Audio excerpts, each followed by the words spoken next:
Hello dear students, I am Sasikant Gupta and welcomes you on Pharma Vision Academy। आज हम पढ़ने जा रहे हैं एसिड बेस इम्बैलेंस।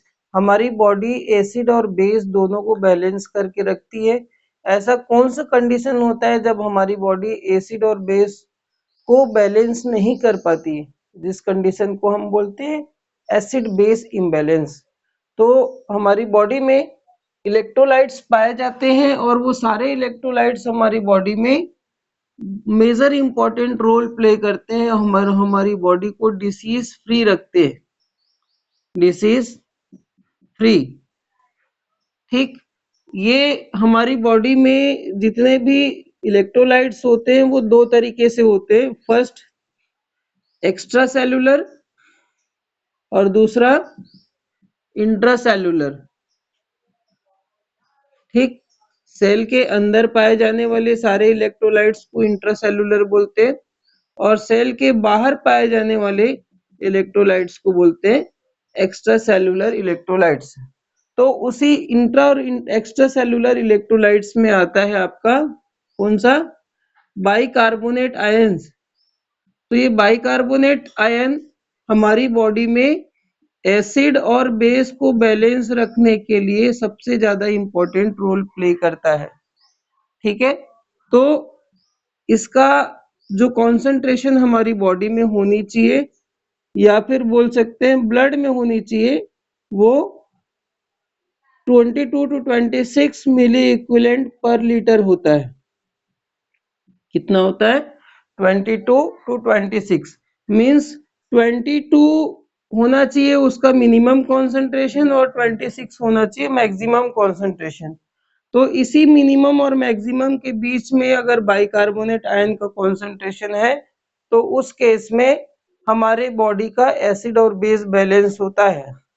यदि बाइकार्बोनेट आयन का कॉन्सेंट्रेशन 22 से कम होता है उस केस में एसिडोसिस होता है। यदि 26 से ज्यादा होता है उस केस में एल्केलोसिस होता है। तो ऐसा कौन कौन सा कंडीशन है जब हमारी बॉडी में 22 से कम हो जाता है बाइकार्बोनेट आयन का कॉन्सेंट्रेशन और 26 से ज्यादा हो जाता है? तो दो कंडीशन मैं आपको बताऊंगा। फर्स्ट है डायरिया का, डायरिया, या फिर इसी के अलावा दूसरा है रीनल डिसफंक्शन, रीनल डिसफंक्शन। तो डायरिया के केस में एक्सेसिव वाटर लॉस होता है, इसके अलावा इलेक्ट्रोलाइट भी लॉस होता है और उसमें मेजर इलेक्ट्रोलाइट्स होता है कौन सा, बाइकार्बोनेट आयंस का लॉस होता है। ठीक, और रीनल डिसफंक्शन के केस में बाइकार्बोनेट आयंस का रीएब्जॉर्प्शन कम हो जाता है।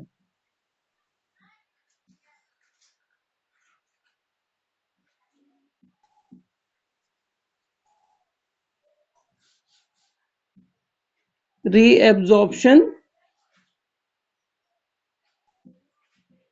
कम हो जाता है। तो रीएब्जॉर्प्शन कम हो जाने से बाइकार्बोनेट आयन का कॉन्सेंट्रेशन लेस देन 22 होता है।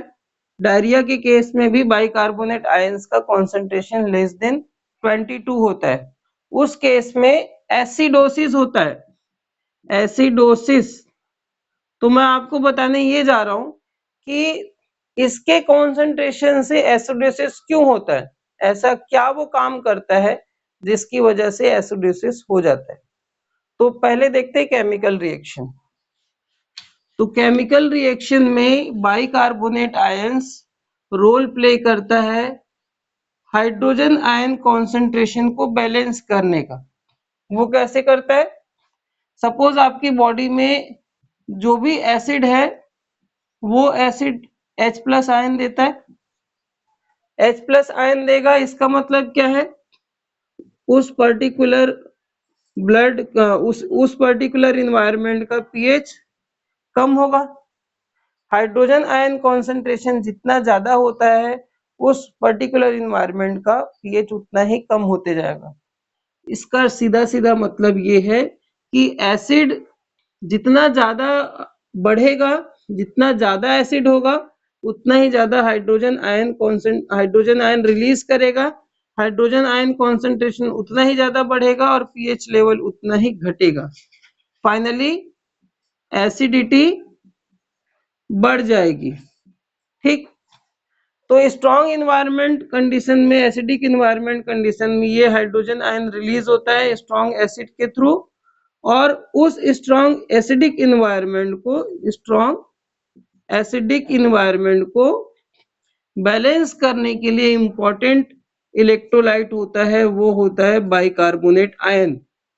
तो ये बाइकार्बोनेट आयन हाइड्रोजन आयन के साथ रिएक्ट करके कार्बोनिक एसिड बनाता है, और वो कार्बोनिक एसिड होता है वीक एसिडिक। ठीक, तो स्ट्रॉन्ग एसिडिक इन्वायरमेंट कन्वर्ट हो जाता है किसमें?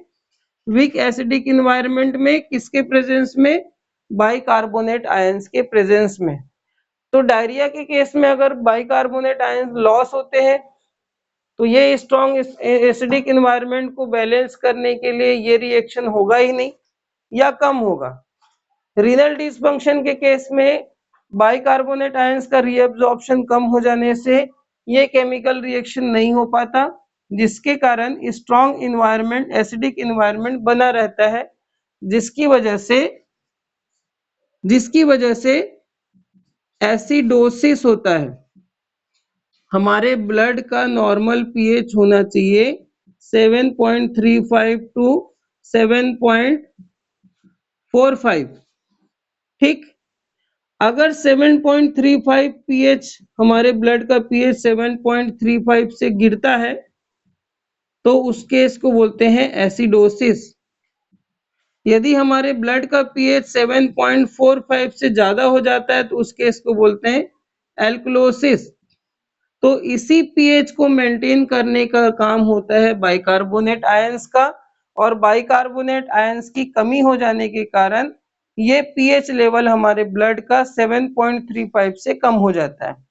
उस केस में एसिडोसिस बोलते हैं, और एसिडोसिस होने का रीजन मैं आपको बताया हूं। एसिडोसिस अगर किसी पेशेंट को हो जाता है तो उस केस में उसका जो सीएनएस है वो डिप्रेस होता है, सीएनएस डिप्रेशन बोल सकते हैं। ठीक, सीएनएस डिप्रेशन की वजह से पेशेंट डिप्रेशन में जाएगा, वो भी साइकोलॉजिकल डिसऑर्डर है, और धीरे से वो पेशेंट लंबे समय तक, या सीवियर एसिडोसिस होता है तो कोमा में चले जाता है, और कोमा में जाने के बाद उस पेशेंट की डेथ भी हो जाती है। ठीक, तो ये तो था कंडीशन, कॉज, और वो रीजन मैं बताया कि बाइकार्बोनेट आयंस कैसे एसिड लेवल को बैलेंस करके रखता है, हमारी बॉडी का पीएच कितना होना चाहिए, और कौन से कंडीशन से कम होने से पीएच कम हो जाता है। ठीक है, एसिडोसिस होने की वजह से सीएनएस डिप्रेशन, कोमा और फिर डेथ होती है। तो अब इसके ट्रीटमेंट में आते हैं। ट्रीटमेंट, यदि आपके ब्लड में बाइकार्बोनेट आयंस की कमी हो जाती है तब आप क्या कर सकते हैं? तो ब्लड में अगर बाइकार्बोनेट आयंस की कमी होती है तो आईवी फ्लूइड लगाया जाता है। कौन सा? सोडियम बाइकार्बोनेट का। ठीक, ये कन्वर्ट होता है किसमें? आयनाइजेशन के थ्रू आपके बॉडी फ्लूइड में कन्वर्ट होगा, सोडियम आयन और बाइकार्बोनेट आयंस में टूट जाता है, और ये बाइकार्बोनेट आयंस की जो कमी हुई है वो कमी आपकी दूर हो जाती है। ठीक, ये पहला कंडीशन है एसिड बेस इम्बैलेंस में। कब? जब बाइकार्बोनेट आयंस की कमी होती है, एसिडोसिस होता है। दूसरा हम पढ़ने जा रहे हैं इम्बैलेंस के केस में एल्किलोसिस। एल्किलोसिस में हमारी बॉडी में एल्कोलोसिस कंडीशन तब होता है जब वोमिटिंग होती है। वोमिटिंग जब होता है तो वोमिटिंग के थ्रू जो इलेक्ट्रोलाइट्स निकलते हैं उसमें सबसे ज्यादा उसका एसिडिक बिहेवियर वाले इलेक्ट्रोलाइट्स निकलते हैं, या डायरेक्ट बोल सकते हैं वोमिटिंग के केस में एसिड का लॉस होता है। ठीक, वोमिटिंग के केस में एसिड का लॉस होगा। एसिड का लॉस होगा तो हाइड्रोजन आयन कॉन्सेंट्रेशन का भी लॉस होगा, और हाइड्रोजन आयन कॉन्सेंट्रेशन का लॉस होगा तो जो एक्सेस अमाउंट में बाइकार्बोनेट आयंस होंगे वो बाइकार्बोनेट आयंस को एब्जॉर्ब करने के लिए हाइड्रोजन आयन अवेलेबल नहीं होगा। ठीक, अब देखो हाइड्रोजन आयन का कॉन्सेंट्रेशन ज्यादा होगा तो उसको बैलेंस कौन करेगा? Bicarbonate ions. अब बाइकार्बोनेट आयंस का कॉन्सेंट्रेशन ज्यादा होगा तो किसको कौन बैलेंस करेगा? Hydrogen ions. ठीक है, अब हाइड्रोजन आयंस की ही कमी अगर हो जाए तो बाइकार्बोनेट आयंस का तो एक्सेस हो ही जाएगा, क्योंकि इसके साथ रिएक्ट करने के लिए हाइड्रोजन आयन है ही नहीं। तो बाइकार्बोनेट आयंस का कॉन्सेंट्रेशन बढ़ जाने से हमारे ब्लड का पीएच क्या हो जाता है? बेसिक हो जाता है। दैट मीन्स हमारे ब्लड का पीएच 7.45 से ज्यादा हो जाता है। उसको हम बोलते हैं क्या? एल्किलोसिस। तो एल्किलोसिस कब होगा? वोमिटिंग के केस में। ठीक, और एल्किलोसिस होने से उसके जो सिम्टम्स हैं एसिडोसिस के जस्ट अपोजिट होता है, that is CNS excitement. Excitement या फिर बोलते हैं सीएनएस स्टिमुलेशन या सीएनएस स्टिमुलेंट की जैसा बिहेव करता है। कब? एल्कलोसिस जब होता है तो। ठीक, इसके अलावा जब सीएनएस स्टिमुलेंट होगा तो वो साइकोसिस साइकोसिस साइकोसिस मीन्स पागलपन होने लगता है। तो एल्कलोसिस को ट्रीटमेंट के लिए हम देते हैं एसिड। ठीक है, क्या देते हैं? एसिड देते हैं। बहुत सारे एसिड है, HCl, ठीक, 10%। बोरिक एसिड भी यूज होता है। इसके अलावा ये हो गया आपका एल्कलोसिस का कंडीशन। कुछ ड्रग ऐसे हैं जैसे डायूरेटिक्स है, तो डायूरेटिक्स भी आपकी बॉडी में एल्कलोसिस कॉज करने में मेजर रोल प्ले करता है। ठीक है, तो ये कंडीशन हो गया कब? कौन सा कंडीशन है ये? एसिड बेस इम्बैलेंस का, जिसमें बाइकार्बोनेट आयंस बहुत ही ज्यादा इंपॉर्टेंट रोल प्ले करता है। बाइकार्बोनेट आयंस के कॉन्सेंट्रेशन डिस्टर्ब हो जाने की वजह से ही आपके बॉडी में एसिड बेस इम्बैलेंस होता है। Thank you so much for watching. नए लेक्चर में हम मिलेंगे। एसिड बेस हमारी बॉडी एसिड बेस कैसे बैलेंस करता है? हमारी बॉडी में बफर सिस्टम काम करता है जो हमारी बॉडी के एसिड और बेस के लेवल को मेंटेन करके रखता है। मींस जिस सिस्टम का पीएच जितना होना चाहिए उसको मेंटेन करके रखता है। Thank you so much, have a nice day.